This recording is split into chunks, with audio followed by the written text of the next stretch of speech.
Hola, ¿qué tal? Bienvenidos y bienvenidas a una emisión más de nuestro programa de salud mental en el trabajo, en el que estaremos abordando diversos temas para la prevención y atención de los diversos problemas de salud mental, así como para la promoción del bienestar en el ámbito laboral. El día de hoy, bajo el marco de la fecha que está en estos días, el Día Internacional de la Mujer, estaremos reflexionando sobre el motivo de esta fecha, los principales tipos de violencia que podemos identificar en el trabajo, así como algunas propuestas que podríamos ir implementando en las organizaciones para asegurar el acceso a todos los derechos de todas las mujeres, que justo va en concordancia con la temática que la ONU escogió este año. Y para ello hoy nos acompañan Dulce Reyes y Nayeli Gómez. Ellas son ambas integrantes del el equipo clínico de ADN Wellbeing. Tienen amplia experiencia tratando diversos problemas de salud mental, también en la identificación de los factores de riesgo psicosocial y su impacto en la salud mental, y también, por supuesto, que han estado sumando sus esfuerzos para poder concientizar sobre la importancia de la perspectiva de género en los diferentes ámbitos sociales, incluyendo el laboral. Bienvenidas. Gracias, Gwen. Gracias, Gwen.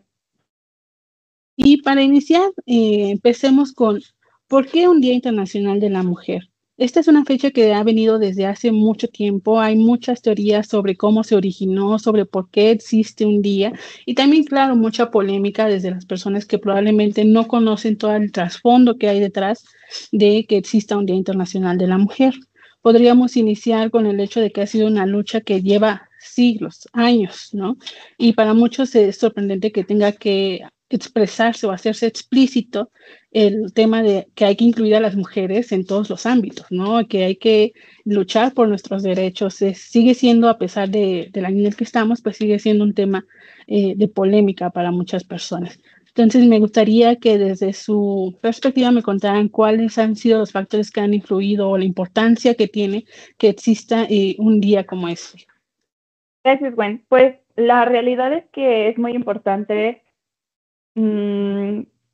conmemorar el 8 de marzo porque muchas personas lo celebran, ¿no? Y es también igual de válido el celebrar el Día de la Mujer por todo lo que representa, pero no hay que olvidar que también hay que conmemorar y que también es un día de protesta, ¿no? Es el día para recordarnos nuestros derechos, para hacer activismo dentro de nuestro ámbito laboral, nuestro ámbito social, ¿no? Incluso internamente, ¿no? Creo que lo importante es los avances que hemos tenido con respecto a los derechos y cómo cada vez somos más conscientes de todas las necesidades que tenemos como mujeres y las diferencias que hay por género, ¿no? Hace poco escuchaba un tema que me pareció sumamente interesante de por qué las mujeres antes no utilizaban bolsillos, ¿no? Y los hombres sí traían los bolsillos porque ellos eran los que tenían las llaves, el dinero, ¿no? O sea, realmente desde ahí hablábamos como de que antes las mujeres les pertenecíamos a los hombres, ¿no? Si no le pertenecíamos al padre, entonces ahora le pertenecíamos al esposo. Ahora el contexto en el que vivimos es completamente diferente y la realidad es que sí ha avanzado y todavía hay mucho camino que nos falta recorrer. Por eso es que cada 8 de marzo se invita a toda la comunidad a hacer conciencia, porque hombres y mujeres creo que podríamos trabajar en concientizar estas necesidades y esta brecha de género, porque todavía hay mucho, ¿no?, que se puede hacer. Entonces, creo que por eso es tan importante el 8 de marzo para mí.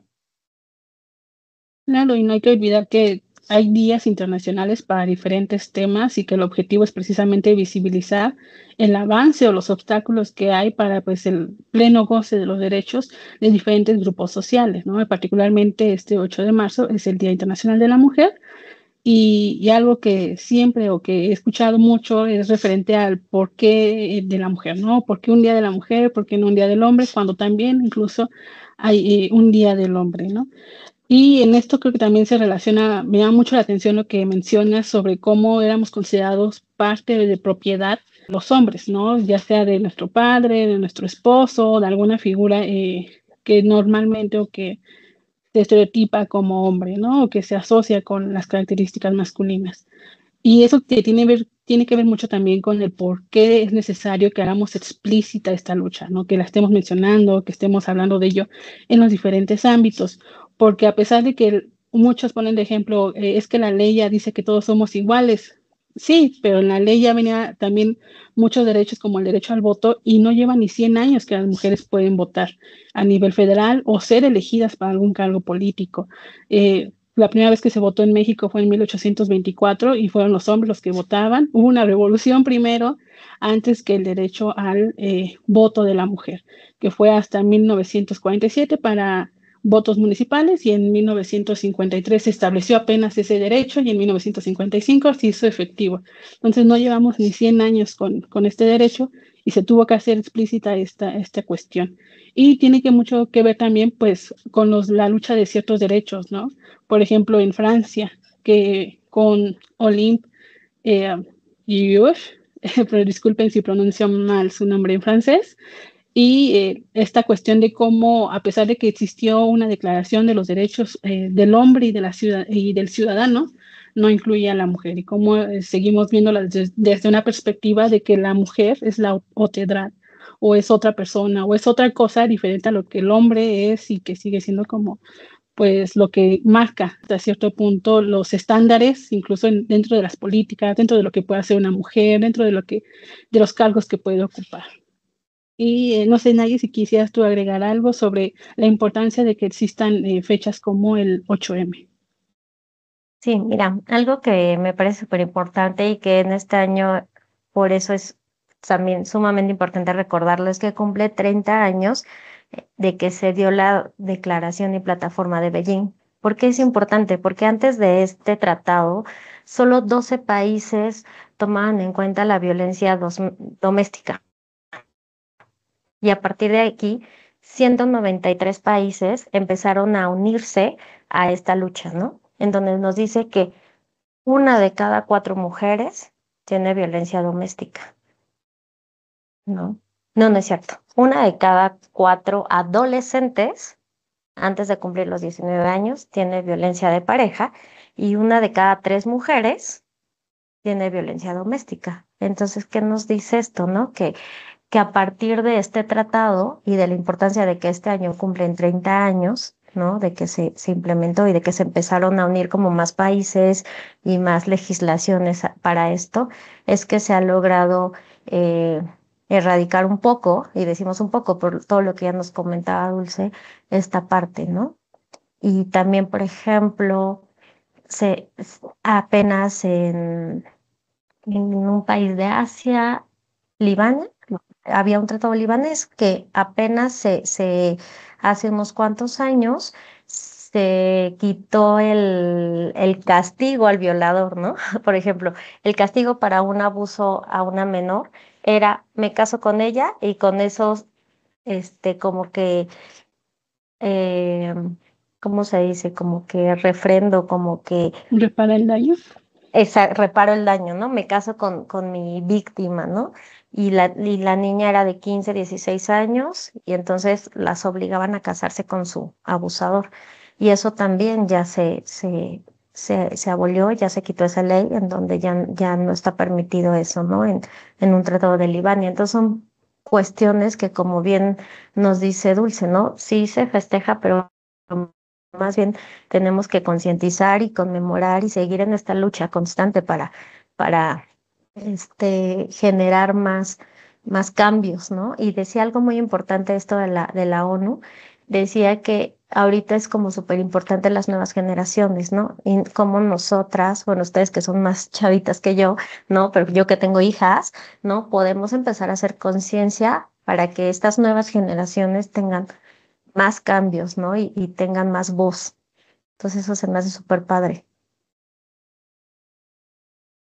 Creo que tocas un punto muy importante sobre el tema que retoma la Organización de las Naciones Unidas de este año, que es el de derechos, igualdad y equidad para todas las mujeres y niñas en toda su diversidad y que nos hace reflexionar sobre diferentes temas que atraviesan los derechos de las mujeres, ¿no? Como la condición de condiciones sociales, condiciones socioeconómicas, incluso el color de piel, el racismo que existe también en nuestro La país, ¿no? discriminación. Ujú. Sí, y algo que se ha estado viendo muy recientemente es cómo generaciones más jóvenes de hombres incluso se inclinan por prácticas un tanto más relacionadas con el machismo, ¿no? Con perspectivas misóginas, con incluso también ciertas como trends o modas, ¿no? Que tienen que ver con el rebranding o el ponerle como otro nombre a los estereotipos de género, a los roles de género, que terminan perpetuando los discursos sobre qué es lo que puede hacer o qué no puede hacer la mujer, ¿no? El de qué puede esperar, el de qué puede estudiar, y que tiene que ver justamente con esto de poder atravesar todas las generaciones y sobre todo también a las más jóvenes. Y bueno, ahora ya pasando un poco ya más al ámbito laboral, ¿ustedes cuáles identifican que podrían ser estos obstáculos, ¿no? Que pudieran hasta cierta medida impedir que las mujeres se puedan desarrollar libremente en el ámbito laboral? No vemos que ya hay una mayor participación de mujeres, más del 40% de la población ocupada son mujeres. Sin embargo, pues ya si vamos dividiendo la población pues por tipo de puesto o por nivel de ingresos, vemos que las mujeres se van quedando más en puestos de bajos ingresos o se quedan rezagadas en el acceso a puestos de funcionarios, directivos, de liderazgo. ¿Ustedes cuáles perciben que podrían ser pues alguna de las razones que lleva a estos bajos índices? Creo que hay mucho de qué hablar como en este tema con respecto al por qué. Creo que una es la posibilidad de la parte académica, ¿no? Ahorita en la actualidad es muy difícil llegar a niveles altos en cuanto a educación, ¿no? No todos tenemos la posibilidad de tener un título universitario, no se diga de maestría, de doctorado, ¿no? Entonces, creo que sí es importante un poco estos recursos y la otra es, hace poco hablábamos como de esta doble jornada, ¿no? Que justamente quita mucho tiempo, ¿no? Si tú quisieras estudiar una maestría con una doble jornada que llevas, entendiendo la doble jornada como este tiempo que tienes que pasar 8 horas en el trabajo y tienes que regresar a trabajar a casa, ¿no? Cuidando hijos, limpiando casa, atendiendo al esposo, incluso cuidando a los enfermos, ¿no? Entonces, se le ha adjudicado como mucha responsabilidad a la mujer y de pronto ya no hay tiempo extra como para poder estudiar o para poder prepararse y también hay como este sesgo en lo laboral, ¿no? Como no puedo tener una mujer en un puesto alto porque se va a ir de incapacidad si tiene hijos, ¿no? Y aunque no esté dentro de los planes de la mujer, incluso todavía seguimos teniendo como esta idea, ¿no? Muy machista, muy arraigada de que las mujeres se toman permisos y tienen que ir a los festivales de los hijos y la realidad es que no se busca adoptar a las necesidades que tiene cada uno de los individuos, sino ya tenemos una estructura elaborada a la que las personas se tienen que adaptar, ¿no? Entonces, creo que esa es una de las principales consecuencias. Obviamente hay muchas más, ¿no? De parte social, pero en este alcance que nosotras alcanzamos a tener, llegamos a ver eso, que al final también tiene consecuencias en la parte de salud mental de las mujeres, ¿no? O sea, hay mujeres que añoran un puesto alto, ¿no? Una dirección, una gerencia, y que les cuesta a veces hasta el doble, ¿no? Hay comentarios muy machistas como de las herramientas que les hacen falta, ¿no? Como algunos ejemplos podrían ser como el que tienes que estar más presente, ¿no? Como que te tienes que poner la camiseta y habla acerca de las expectativas que esperan que se cumplan cuando a los hombres tal vez no se les pide tanto, ¿no? O sea, como que ya se da por hecho que lo van a hacer. Entonces, esto pues provoca obviamente un síndrome de burnout, ¿no? O sea, las mujeres se queman entre tantas actividades que tienen y tanta carga mental que conlleva. Y también viene esta parte de no alcanzar nuestros objetivos y también detona en alguna depresión, en trastornos de ansiedad, en múltiples resultados, ¿no? Entonces, creo que una de las cosas principales sería esto. Totalmente de acuerdo.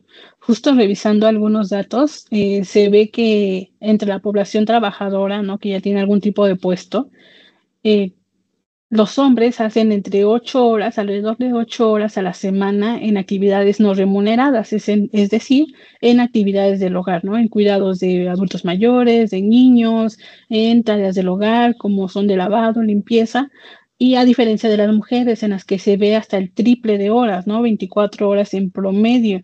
Igual que son mujeres que trabajan y que además de la semana dedican en promedio 24 horas a todas estas actividades, y que tiene que ver mucho con lo que mencionas de cómo esta doble jornada podría estar tal vez interfiriendo también con cómo pueden buscar otras oportunidades, que claro, creo que también tiene algo que ver con un sentimiento de culpa que en su momento ustedes también compartían, ¿no? De que no es por decir de que no quiero a mi familia o no quiero mi hogar o me representa una carga.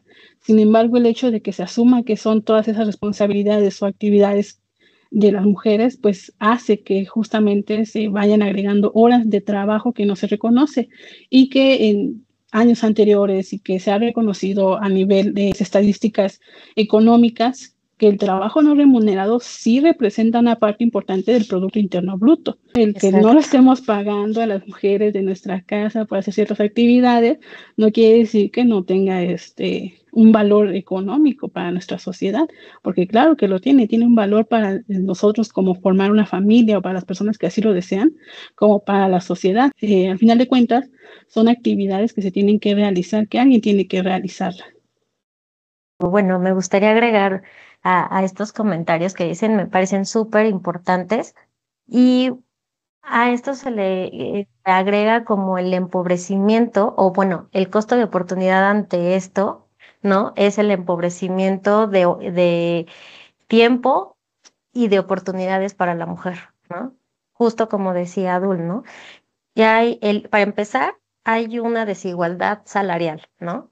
También se ve que se les paga más a los hombres, ¿no? Entonces la mujer, aparte de que gana menos, a veces se le exige que tenga hasta expectativas de características o actitudes más masculinas que femeninas, o lo que en sí ella es, se le exige eso, le pagan menos, ¿no? Entonces ahí ya vemos una brecha bastante fuerte, y aparte de que los ingresos son menos, su formación escolar, su independencia económica, el tiempo que le puede dedicar a sus hobbies, tiempo que le podría dedicar a desarrollarse académicamente o profesionalmente, es muchísimo menos que lo que podría tener un hombre, ¿no? Y por esto que decíamos, que a veces se le da más como la maternidad a la mujer, ¿no? Que los niños dependen más de la mujer, y los niños hasta están como más acostumbrados a siempre, mamá, mamá, mamá, mamá, no, yo soy mamá, y de repente les digo, a ver, chicas, niñas, tienen papá, vayan y también busquen a papá, ¿no? Porque inconscientemente, seguramente también yo he como fomentado esta parte, ¿no? Y entonces esta plática y esto que he leído, pues también me ayuda a hacer conciencia a mí de esto, ¿no? ¿Y cómo podemos ayudar? Creo que a las mujeres, creo que es importante que el gobierno, decía, leí un artículo que decía que si entre el gobierno, empresas, mujeres y hombres nos dividiéramos todas estas tareas, ¿no? Por ejemplo, decía Dul de cuidar a las personas de la tercera edad o a personas con discapacidad. Si hubiera instituciones, ¿no? Que pudieran apoyar en esa parte a la familia, las mujeres no tendríamos por qué de repente cargar con estos cuidados que normalmente se les da a las mujeres o a las niñas, ¿no? O adolescentes, de te quedas en casa a cuidar al abuelito, ¿no? Otra parte sería si hubiera guarderías suficientes, ¿no? A veces hasta tenemos que pagar por educación, ¿no? Porque o las horitas que van a la escuela son muy poquitas y no da tiempo, y entonces te tienes que dividir en 20,000, ¿no? Garantizar el acceso a puestos, o sea, que no solo haya como, como acceso a hombres y con un horario laboral larguísimo y aparte el ingreso. Entonces creo que si se abrieran como estas oportunidades para las mujeres, disminuiría como toda esta carga mental, desgaste físico, que como nos decía Dul, pues termina en a veces un trastorno ya mental, ¿no?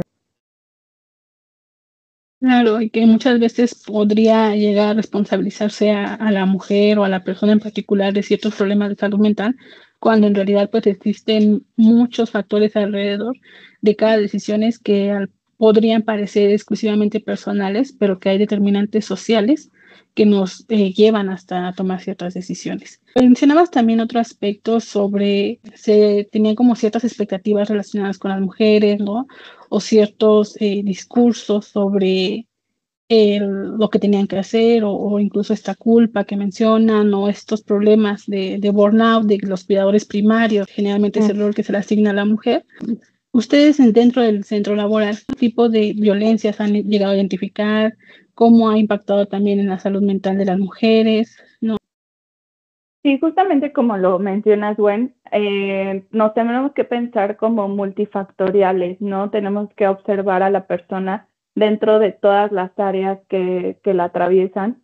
Y obviamente una parte muy importante es en el trabajo, ¿no? Que en pleno 2025 todavía se escuchan comentarios como es que te tienes que arreglar más el cabello, es que te tienes que pintar, es que te tienes que ver mejor, tienes que cuidar mucho tu apariencia porque si no, no te van a tomar en cuenta para un puesto mayor. Y también hay violencias que vienen con respecto a la pareja, con respecto a la familia, ¿no? No nada más es dentro del ámbito laboral, sino que hay mujeres que son violentadas en todas las áreas en las que se encuentran. A veces las redes de apoyo son muy pequeñas, son muy escasas y de pronto eso es lo que se trabaja dentro del programa, ¿no? Darle recursos, darle herramientas a la persona para que pueda poner ciertos límites, pueda salir como de estos ciclos de violencia, porque uno, vaya, dentro de lo laboral, casi siempre son las personas cercanas quien la violentan, ¿no? El jefe, los compañeros, hablamos de pronto de acoso sexual, hablamos de acoso laboral, ¿no? Del moving. También dentro de la pareja se tiene que tratar también mucho acerca de la violencia. No porque no sea violencia física, no deja huella, no marca a la persona. Se ha visto que realmente da mucho más que trabajar con la violencia emocional o la violencia psicológica, ¿no? O sea, tener que entenderme yo sin este tipo de violencias ya una vez saliendo es reconstruirme nuevamente, ¿no? Entonces, creo que sí es importante estarlo trabajando, estar poniendo límites también y también conocer tus derechos, porque una vez que tú los conoces, los puedes exigir. Hay muchas personas que todavía no saben cuáles son sus derechos, todavía no saben que esto de que te digan que tienes que cambiar tu apariencia o que tienes que mejorar entra dentro del acoso laboral, ¿no? Entonces, sí creo que hay que hacer mucha concientización. Creo que también se nos hace responsables a nosotras como mujeres de, tú estás sufriendo acoso sexual, hazte cargo, ¿no? O sea, pon tus límites, tú tienes que marcar ahí, ¿no? Y la realidad es que no, es todo un sistema el que tiene que cambiar y no puedes revictimizar a la persona. Entonces, de pronto sí nos encontramos con ciertas eh, personalidades donde revictimizan a las víctimas, donde no se quieren hacer cargo como de ciertas situaciones que pasan dentro de lo laboral y a veces las personas normalizan tanto la violencia que ya no lo pueden ver en las parejas y que tenemos que entender que la violencia va en incremento. Muchas veces nos hacemos este comentario de ¿por qué no se fue? ¿No? ¿Por qué si no la respetaba se quedó ahí? ¿No? Y no entendemos cómo es el mecanismo de la violencia que obviamente al principio no te dicen, oye, estás estúpida, ¿no? No, al principio es, ay, mi amor, no, ay, tontis, ¿no? Y ya después va incrementando y entonces ya empezamos a haber ya situaciones de violencia más marcadas y que no porque los demás no se den cuenta, no quiere decir que no sucedan, ¿no? Esa también es una parte importante. Y todas las consecuencias que tiene para la persona que es violentada también son importantes, ¿no? Porque es, ok, tú ya me violentaste y ahora yo tengo que cargar con todo esto y tengo que trabajarlo para que pueda vivir nuevamente sin que alguien me violente y pueda entender qué es la violencia y cómo salir de ahí, ¿no? Cómo hacer conciencia a la otra persona de que este tipo de acciones son violentas, porque a veces ni siquiera la otra persona se da cuenta, ¿no? Entonces, sí, creo que todavía hay mucho que trabajar. La violencia en México cada vez está más normalizada, cada vez escuchamos de más casos, pero es algo que tenemos que trabajar en el día a día. Sí, creo que mencionas una palabra clave sobre normalizarlo, ¿no? Porque pudiera parecer justamente que porque no es violencia física, particularmente en el ámbito del trabajo, o porque no escuchamos hablar directamente de que se haya presentado algún caso, o los casos que llegamos a escuchar creemos que son casos aislados, pero igual retomando datos de la ENDIRE, del INEGI, nos hablaba sobre que más del 70% de las mujeres habían experimentado al menos un tipo de violencia alguna vez en su vida, algún tipo de violencia, y particularmente en el ámbito laboral, cerca del 27% lo había experimentado en los últimos meses o a lo largo de su vida laboral algún tipo de violencia, siendo justamente entre las principales, lamentablemente la sexual, pero también la psicológica, ¿no? También ahí estaba presente entre la gran parte de la población que había experimentado algún tipo de violencia, había sido la parte psicológica y la discriminación que se da dentro de los centros de trabajo.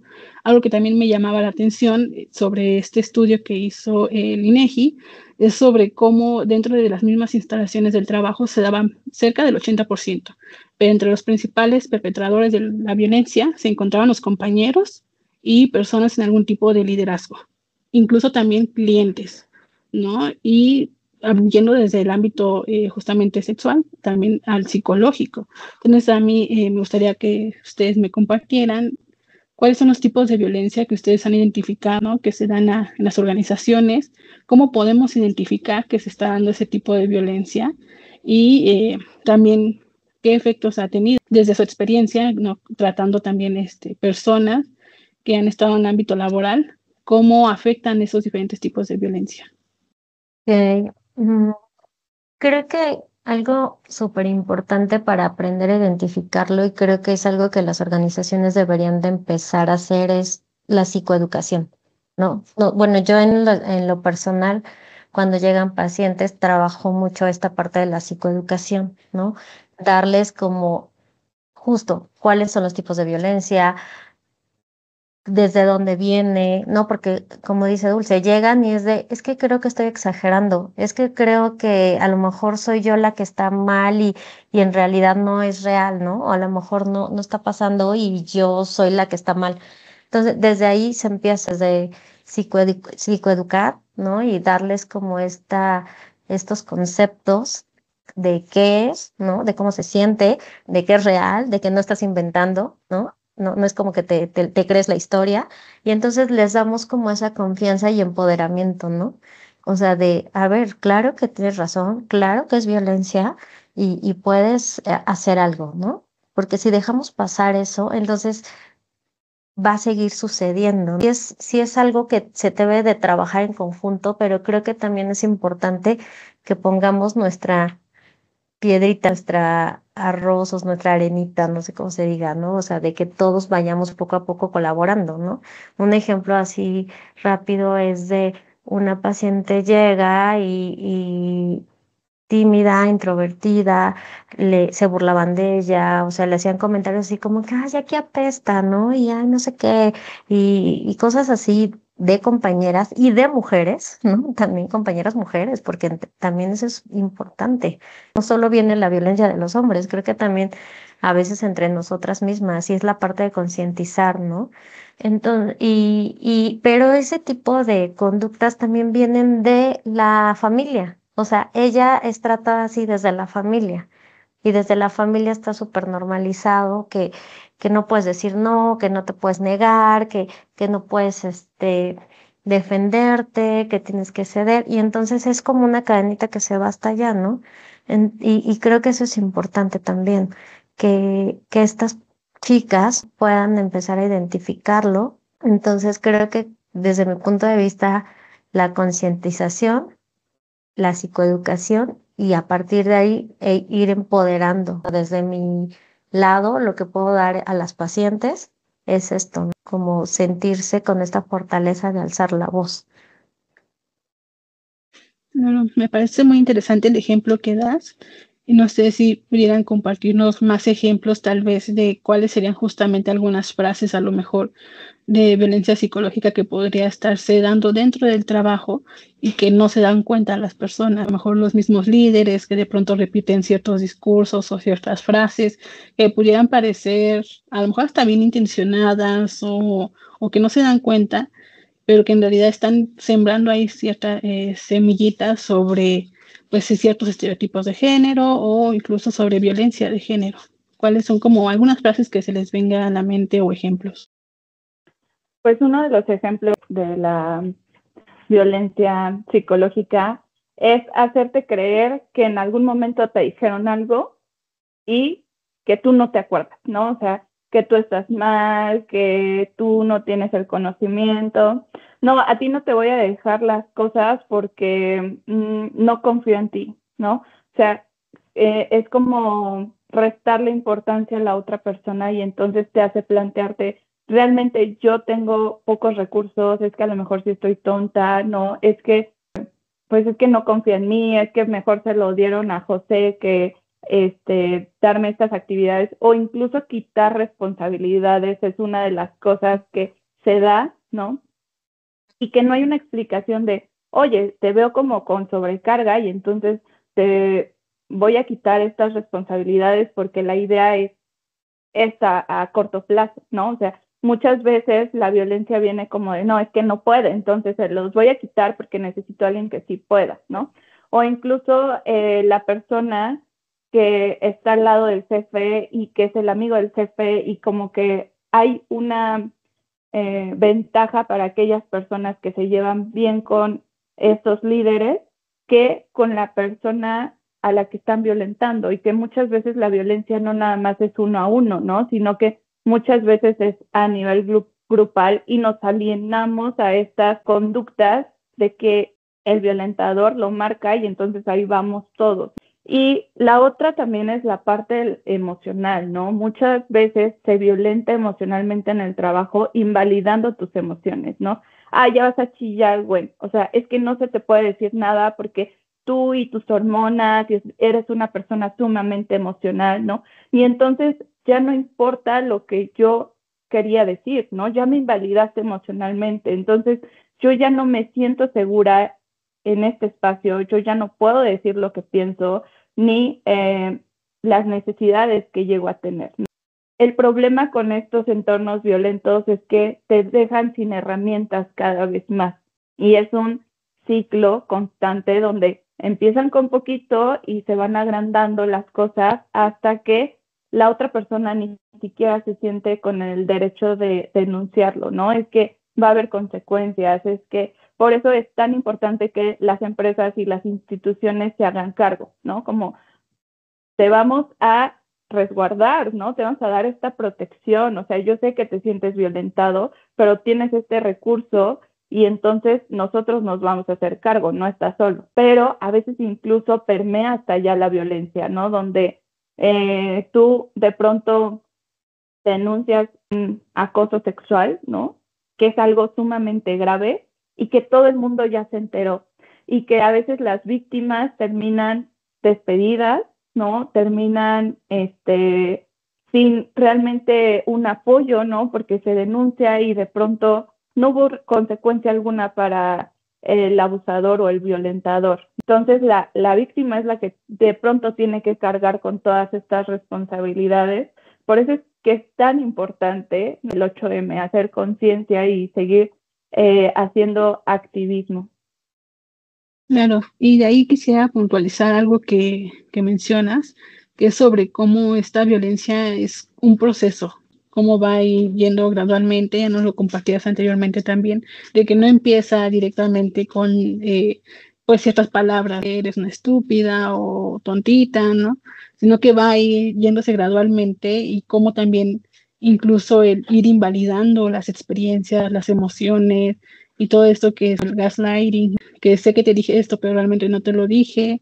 Me parece muy interesante las diferentes formas en las que se puede dar la violencia dentro del trabajo y que para algunas personas incluso podría parecer una interacción normal, pero que no se está reconociendo la violencia y que ahí sería importante también lo que nos comentaba Naye sobre la psicoeducación, sobre ser capaces de reconocer los diferentes tipos de violencia que se están presentando y claro, también el tener los mecanismos adecuados para hacer la denuncia, porque si la persona teme algún tipo de represalia, no solo por parte a lo mejor de la organización, que no despida a lo mejor a la persona, pero sí incluso dentro del mismo grupo, que no está sensibilizado.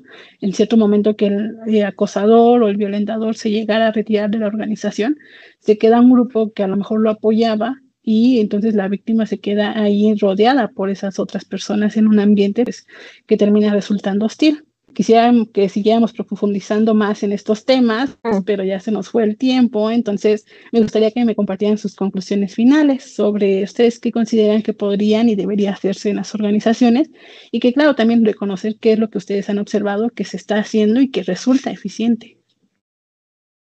Ok. Creo que algo que he visto y que, bueno, nosotros somos parte de, que es como este tamizaje que tú también eres parte, bueno, ¿no? Tú principalmente de llevar a cabo este tamizaje de factores de riesgo psicosociales en el trabajo, en donde algunas empresas ya empiezan a identificar, ¿no? Este tipo de factores y empieza a ver estas intervenciones a nivel grupo, ¿no? Con esta parte de la psicoeducación y en este caso Dulce y yo y algunos compañeros que tenemos aparte que entran a la parte más de intervención directa con el paciente, ¿no? En donde podemos hacer ese tipo de cambios. Eso me parece súper importante, ¿no? Y que no todas las empresas lo tienen, este apoyo para la salud mental, ¿no? Entonces creo que ya se está, al menos en algunas empresas, ya se está implementando esto y a partir de ahí surgen estos casos y reportes y este empoderamiento de los mismos empleados para alzar la voz, ¿no? Porque ya hay un respaldo, ya hay una conciencia, ya hay alguien que les está diciendo, claro que hay violencia, claro que estás sufriendo esto y esto te ha llevado a ansiedad, puede llevarte a alguna adicción, puede llevarte depresión, desmotivación, renuncia psicológica, o sea, hay una consecuencia. Entonces me parece como súper importante estos programas, ¿no? En los cuales también nosotras participamos. Y entonces yo cerraría con, tenemos que empoderar hacia la sobrinita, la hija, la vecina, o sea, que entre todas nosotras que tenemos como este conocimiento, lo expandamos, lo demos para enseñarles a, como decía, ¿no? A las nuevas generaciones a defenderse, ¿no? Y que no es, ay, feliz día de la mujer nada más, ¿no? Sino que es un porqué. Ese porqué es la lucha como de nuestros derechos. Con eso cierro. A mí me gustaría agregar que sí es muy necesario conocer nuestros derechos, ¿no? Conocer los derechos de la mujer, de cuando eres madre, como estos recursos que tienes que tener una sala de maternidad, ¿no? Que tienes que tener condiciones eh, aceptables, ¿no? Y también creo que es muy importante lo que ha hecho este colectivo feminista, ¿no? De cuidémonos entre nosotras, ¿no? O sea, si yo veo que una compañera está sufriendo violencia, tal vez asesorarla, tal vez acompañarla, tal vez incluso resguardarla. Creo que ahí es donde podemos trabajar con este colectivo nuevamente. Creo que de parte de la institución sí es necesario darle las herramientas a la persona y también validar que vaya, como estas demandas de acoso y demás se estén llevando a cabo como deben de ser, ¿no? O sea, estar auditando constantemente el que las denuncias realmente estén teniendo consecuencias, realmente estén teniendo una investigación. Y bueno, creo que eso es lo que podemos hacer. Obviamente la atención psicológica, yo los invitaría a que si ven algún rasgo de no me siento bien, salgo de trabajar y lloro, ve a atenderte, ¿no? O sea, no es normal llorar o salir llorando del trabajo, aunque así nos lo hacen creer, no, algo está pasando y tenemos que atendernos. Muchas gracias, Naye, Dulce. A mí, como conclusión, me gustaría reflexionar o agregar esta reflexión sobre lo importante que llega a ser el lenguaje que utilizamos, la forma en la que realmente estamos haciendo llegar la información a los diferentes niveles, y no me refiero a niveles jerárquicos o niveles de educación, sino a niveles de concientización sobre el tema, porque generalmente las organizaciones tienen todo un abanico de cursos, pero que probablemente no están llegando porque no consideran o no toman en cuenta la participación de las personas que están o que son las personas que van a finalmente implementar esas acciones, ¿no? Que son los trabajadores a todos los niveles, porque encontramos este tipo de violencias, ya lo veíamos con los datos del INEGI, puestos de liderazgos. Entonces, justamente reflexionar sobre esa psicoeducación que nos comentaba Naye, lo necesaria que es asegurarnos que todos estemos en la misma página, entendiendo qué es violencia, cuáles son los diferentes tipos, porque a veces escuchamos la palabra y nos asustamos, escuchamos ciertas palabras como feminismo y nos asustamos y no vamos más allá. Entonces también revisar esos conceptos, de dónde vienen, de dónde surgen, para pues quitar todo este estigma sobre el tema, ¿no? Que de pronto a lo mejor alguien pudiera haber escuchado la palabra feminismo y hubiera dicho, pues esto qué tiene que ver. Y es de ahí de donde parte toda esta lucha, ¿no? Incluso desde un ámbito filosófico. Y también la reflexión personal que nos queda a cada uno hacer sobre nuestro comportamiento, sobre si estamos normalizando, justificando, promoviendo ciertos actos que puedan resultar violentos o discriminatorios, tanto hacia otras mujeres, ¿no? Como incluso pues también a otros grupos socialmente vulnerados. Entonces eso sería como con lo que me quedaría de todo lo que compartieron. Muchas gracias por acompañarnos, muchas gracias a quienes nos están viendo. Dejen sus comentarios sobre cuáles son las prácticas que ustedes han observado que resultan eficaces, sobre también qué tipo de violencias han observado ustedes y cualquier otro comentario que ustedes gusten agregar. Muchas gracias por acompañarnos. Hasta luego.